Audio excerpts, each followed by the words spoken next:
This is Mr. Adler, 6th grade science teacher at Up Academy Leonard in Lawrence, Massachusetts. Welcome to Ciencia and Fuego.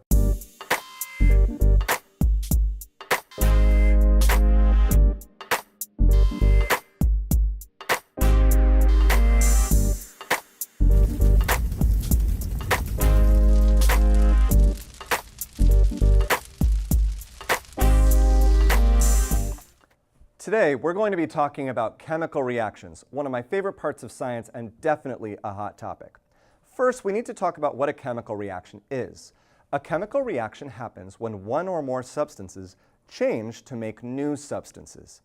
To give you an example you've probably seen, if you've ever left your bike or a chain out all winter or in the rain, you'll see a reddish-brownish substance called rust. Rust is that new substance, and rusting is a type of chemical reaction. There are a few different pieces of evidence we can observe to tell us that a chemical reaction is going on. I might observe a change in color. I might observe a change in odor or how something smells. I might also notice that I make something called a precipitate, a solid that's formed as my chemical reaction takes place. One of my favorites, though, is a change in temperature. And there are actually two different kinds of chemical reactions. An exothermic reaction gets hotter. An endothermic reaction gets colder. Exothermic reactions work because they release thermal energy. In fact, you can think exo and exit sound kind of similar. The thermal energy exits the reaction and you feel heat. On the other hand, an endothermic reaction absorbs thermal energy. And because it's absorbing thermal energy from the environment around you, it's going to feel really cold. Now, it can be tricky to remember the difference between exothermic and endothermic chemical reactions. So to help us remember them, I've brought a special experiment I call reaction in a bag. All right, let's go over the chemicals that we're going to be using today. First, we've got a white solid called calcium chloride. I've got another white solid that you've probably heard of before. It's baking soda. Scientists might call it sodium bicarbonate. I've also got a liquid I'll be using in this reaction called phenol red, and I've added it to some water to make a phenol red solution. I've got some measuring spoons, so I know exactly how much I'm using.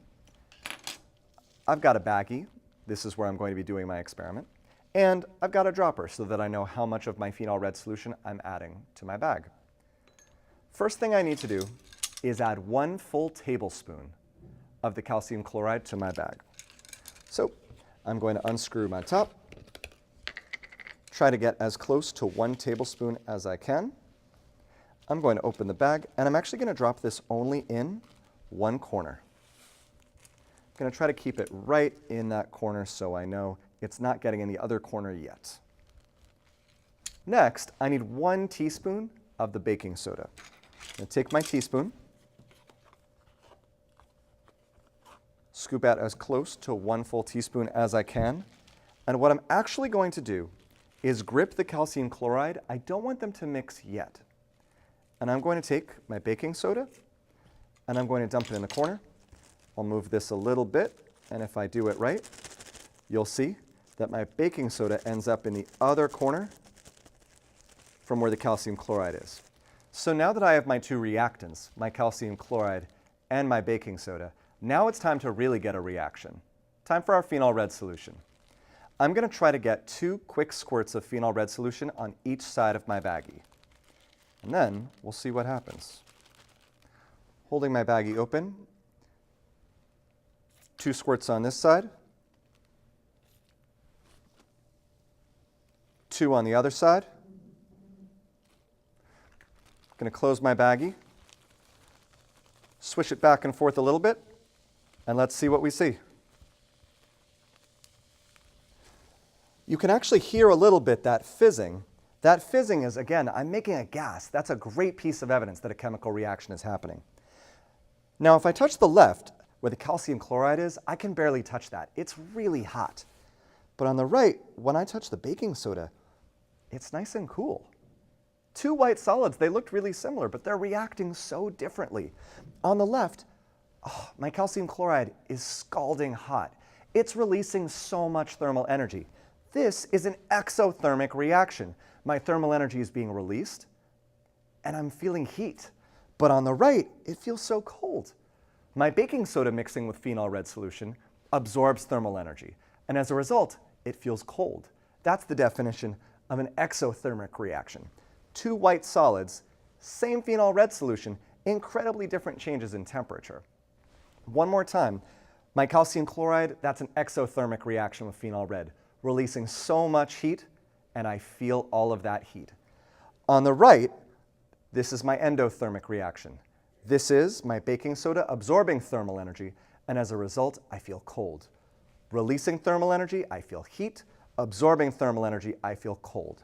Exothermic, endothermic. And it doesn't stop there. This experiment is wonderful for seeing the difference between endo and exothermic reactions, but I can actually see a couple other pieces of evidence of exothermic and endothermic reactions as well. You might have noticed a purple color developing, even though my phenol red solution is kind of brownish reddish. That color change is more evidence that a chemical reaction is happening. I hear that fizzing and I see those bubbles. You might be able to see them now. That means I made a gas, another piece of evidence that a chemical reaction happened. And the last one, I had a flat baggie before, but if you look at this sideways, you might see it's actually starting to inflate. That gas is inflating the bag. I didn't have a gas beforehand, but this chemical reaction, and one more time, this exothermic chemical reaction is actually a little bit hot to hold, is actually producing a gas that's inflating my bag, kind of like a balloon. And there you have it, an endothermic and exothermic reaction, all in one bag. Hope you enjoyed the chemistry.